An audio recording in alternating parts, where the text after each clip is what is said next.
All right, welcome back to PacWest Bigfoot this week, and hope you guys enjoyed the interview the other day. I got a lot of good compliments on that with Toby up there around the Eugene, Springfield area, up the McKenzie River. I got a little bit of allergy, so I'll try to pop this on and come right back after I cough. Anyways, Bigfoot Bra and Bigfoot Brew. He's got that going on. And just want to say thank you, Toby, for being on here last week, and it was awesome, man. I look forward to doing some more with you, and hope to have you around back again in October. Would be awesome. Also, give a shout out there. I got another interview coming up here pretty soon from West New York Bigfoot organization. This is going to be really fun to get in there and interview those guys and see what's going on with them and what they've got going on. Also, I want to give a shout out to my good friend Mike out there at the Blue Ridge Bigfoot. Blue Ridge Bigfoot. He's got some awesome Bigfoot encounter stories as well. That campfire like feel we have here at the old PacWest Bigfoot, except for out around the Blue Ridge area. I'm gonna take a sip of water. Got some allergies going on, so please forgive me. Any other news? I finally have the resources page done. I'll be publishing it here shortly. Sorry it's a month and a half late, but sometimes you just get so packed. And you're just like, oh my gosh, there's just so much to do and so little time. And it's just been pretty crazy. But I've got that ready. It'll be published out here in the next 10 days. So, anyways, with that, let's get started on this week's PacWest Bigfoot encounter story. And real quick, I just wanted to say this. I love you guys. You guys rock. You're awesome. Thank you so much for listening into the stories. These, like I said, these are just experiences from other people that I turn into campfire-like stories, and I hope you guys enjoy them. And I hope they keep you, I guess you would say, keep you energized to get out there and get some good research done. All right? With that, let's get going. The girl and the Bigfoot of Gravel Creek. It was the late 70s, I think it was 1978 to be exact, when my family and I, that is, had a Bigfoot visit our house. Well, my bedroom window for sure, late at night, up near Gravel Creek in Washington State, and quite frequently at that. Today I still have clear memories of this thing, and my mother's reaction one day when she finally learned the truth that Bigfoot do exist in the state of Washington was amazing. Here's what I saw and what they are like. Well, at least that one. The Bigfoot. Gravel Creek. Gravel Creek is a real creek, and there's a small town today that I lived in back then near it. The creek is where I would hang out the most as a young girl. I was 8 years old when it all started. That is when a Bigfoot started visiting our house at night. And once I saw this thing during the day, face to face, not 10 to 20 feet away. Gravel Creek is a really small creek, which here and there did pool up deep enough to have small pan-type fish in it, and I guess that is what this thing was eating for the most part. However, I do recall finding some dead deer carcasses and other half-eaten rodents and birds around the property as well, and I knew for a fact they were being eaten by this thing. But here are a few of the events I remember clearly, heck, vividly, for that matter. From the woods. I was 8 years old when it all started. We had bought a sizable home just outside a small town in Washington State. That was backed by forest and Gravel Creek. It is not that I was not scared at the time, but as a young girl and as an adult woman today, I'm not afraid of the dark or what is in it. I've already seen what is there, and is it, and it is only an animal. One that is to be respected, of course, and if respected, one that you have no reason to fear, I believe. Yes, wild animals are wild, but Bigfoot is not as wild as some might believe. Personally, they may be wild, but that is only in their habits because of how and where they live, not their personality or traits. I hope you get what I mean. In the end, there was only one scary incident, really, and it was pretty scary for a few seconds or so there. But it was late summer, the first time I'd noticed something was visiting the house. Our house at night. To be exact, here, It was visiting my bedroom window at night, actually. I can only say that it was not long after living there that while playing in the backyard, I did feel like there was something around, something watching us all. But that first night visit was funny, you could say. My bed at the time was across the room from the window, so I could see out it, and it was a pretty big window. I was laying there, I remember, when all of a sudden the room went darker than it already was. I looked over at the window, and that is when I saw it, Bigfoot, for the very first time. She stood there, and I know it was a female as it had breasts, literally. At first I did not notice them, it was far too dark outside, but eventually she stepped back from the window, and I could see all of her from the waist up. Well, except for the face. It was still a little dark for that. I knew something was out there watching during the day, here and there, from the woods, but I never thought it was a Bigfoot. The first night there was no scary or frightening behavior from it. She just walked around the yard a bit, and here and there would walk up to the window again. This only lasted about 15 or so minutes, and then she vanished into the woods. I do not recall too much about the face that night, but she filled the window, all of it, and had to bend a bit to look in. Playing hide and seek with Bigfoot. The second time I would see her, I was outside not a few weeks later. It was evening, early evening, and my mom would come and get me in about 5 minutes for dinner. But until she did, I played a simple game of hide and seek with the Bigfoot. I heard her grunt at first. It was as if she was trying to call me or get my attention at least. And it worked. I jumped off the swing and headed over to the edge of the woods. To my surprise, she started darting between trees, but all the while moving closer to the backyard and me. I was nervous, not quite scared, but nervous for sure as she darted from one tree to the other, coming closer every second. She was tall, probably as tall as my mom, so she must have been a young Bigfoot looking back, but then again, who knows? Maybe she was taller. I come to believe that she was probably much taller later. She was hairy, but still the face was masked by the shadow of the woods. But she moved so fast, I could not make much out of it. It was like she was playing hide and seek with me. Eventually, she was no more than 10 or so feet away from me, maybe 20. And in her hand, she held a dead bird. It looked like an owl, if I remember correctly. She sat it down and walked off back into the woods. Seconds later, my mother was calling for me. I told her of the hairy gorilla-like hairy animal in the woods, but she only laughed and told me to head inside. Later in life, not really life, but later on down the road, she would apologize a few times for not listening to me, or believing me, that is. Goobly garbage. She had disappeared for several weeks after that, but by the beginning of summer she was back. I kept my window cracked open. Well, my mother did. It was pretty warm out, and I remember her always being a frugal person and wanting to not run the air conditioner. I woke up, though, to some crazy sounding chatter or talking one night. Cannot explain what it sounded like, although it did sound like two foreigners talking back and forth, I remember.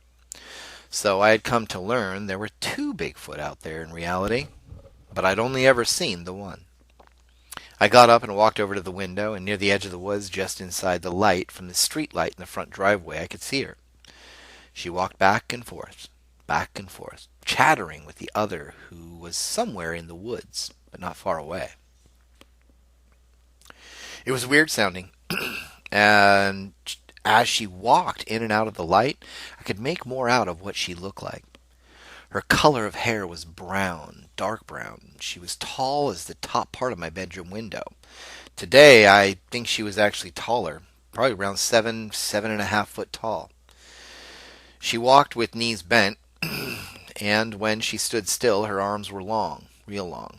The hair was long, too, about 2 to 3 inches at least. It waved around.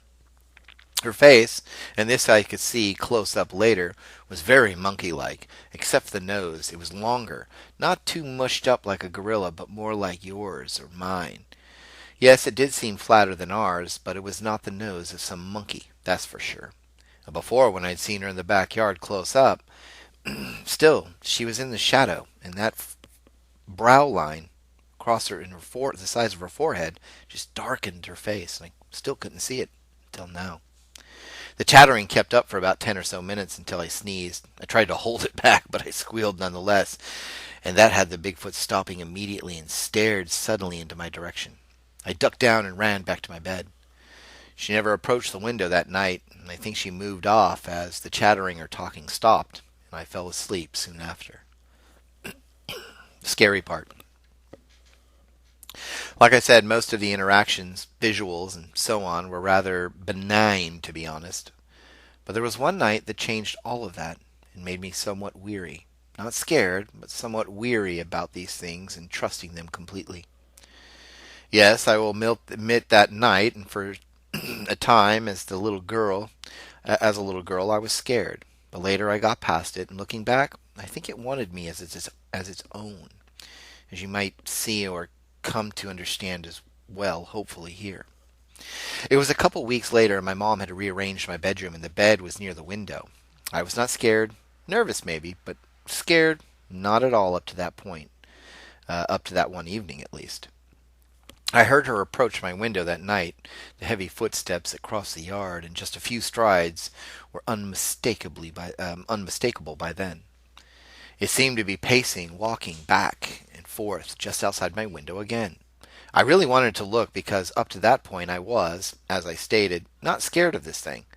So far it seemed skittish of me to a point.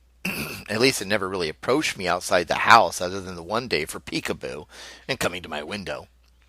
Oh, and earlier that day, just by chance, my mother had found a dead deer up the long old driveway. I know today that it was the Bigfoot that got it, but it was pretty mangled up, she had mentioned to my aunt that afternoon while she was visiting. The head was gone, and so was most of the body, she stated. It was as if it was not eaten, but more like ripped apart. Weird. Even with that news, I was not scared. Animals have to eat, and this one seemed a little less wild up to that point. It was like a big yet shy monkey person. But that night, the shyness would seem to be a mistaken belief on my behalf. She, kept pacing back and forth. I could hear her breathing this time, and I can attest to the heavy breathing that sounds as if it is grunting all the time. It was rough, raspy, sounded like a grown man with the worst chest cold in the history of the world, or like your allergies, Dave. It was that that was making me feel suddenly nervous, even a bit frightened finally. And after a few moments of pacing, she stopped right outside my window. She reached inside the window. I'm not sure why there were no screens on my window, which, by the way, one would be put there a few days later, but there was not one at the time, and I remember that perfectly. The raspy breathing turned dead silent as I watched, at first, as a big hairy hand and a long massive arm to follow came through my window slowly. Even at my age, I knew I was in some trouble, and as that arm and hand came through, I slid quietly over and off the side of the bed.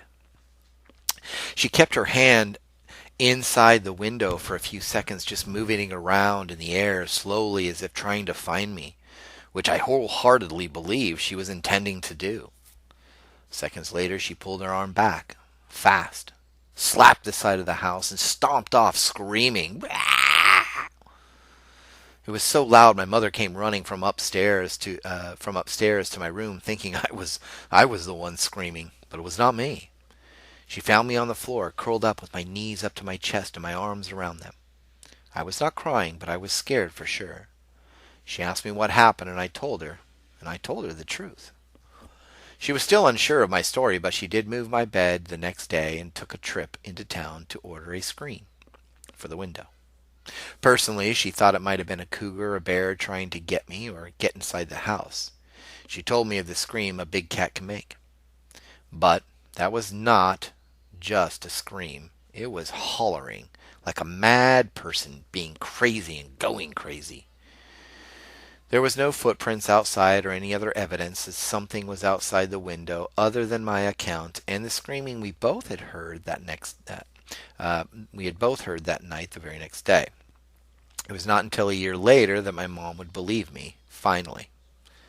Moving day. A year later, and we were packing again. My mother moved a lot due to work. We had been packing all that Saturday morning and loading up the truck with the last bit of boxes and small furniture that was left. We decided on pizza and some Coke in the backyard down near the creek. We sat there as the sun dove down and the creek flowed by, eating pizza and thinking we'd missed the place. Since the incident at night, I had hardly seen the Bigfoot around. Most of the time, I only heard her walking at night here and there outside in the yard once in a while, mostly near the edge of the woods, I believe. But that evening, we'd both see her, my mother and I. We were talking a bit and just listening to the creek when out of nowhere something came crashing through some tall brush and trees just down the creek, but from us on the opposite side. Then there she was, the Bigfoot of Gravel Creek. My mother, I could tell, wanted to scream as she grabbed me. The Bigfoot looked over at us and tossed down what looked like another dead deer, or at least part of one, onto the ground. But we stood up slowly, and my mother held me closer than the day I was born, probably. This time I could see the eyes of the Bigfoot. She had dark eyes and big ones. And to my own surprise, I think that of my mother's take at the moment they looked, well, her eyes looked lonely. I know it sounds weird, but they looked lonely. Maybe that is what she wanted. She wanted me that night. That too sounds weird, but looking back, maybe she lost a young one, and I was something that could replace that emptiness or need. After a few seconds, she picked up the carcass and walked off down the creek, and we ran back to the house together. On the road. That night we did not stay. My mom had me in the truck and we were driving all the way to Florida where I live today. She was so apologetic during the whole trip, I recall. I even saw her cry a bit, thinking she was a horrible mother, I suppose. She was a great mom. 2 years ago, she went home to be with the Lord. There was nothing to forgive. Bigfoot is something of a myth, or fairy tale for some. But for folks like you and I, Dave, it's all too real. Today I do a lot of research by myself and without the hustle and bustle of all the want-to-be-famous Bigfooters out here. Here we have the skunk ape, but soon I am moving back to the Pacific Northwest to continue my search in Oregon, and I hope to meet you then. But for now, that is my encounter story. Thanks, Zoe.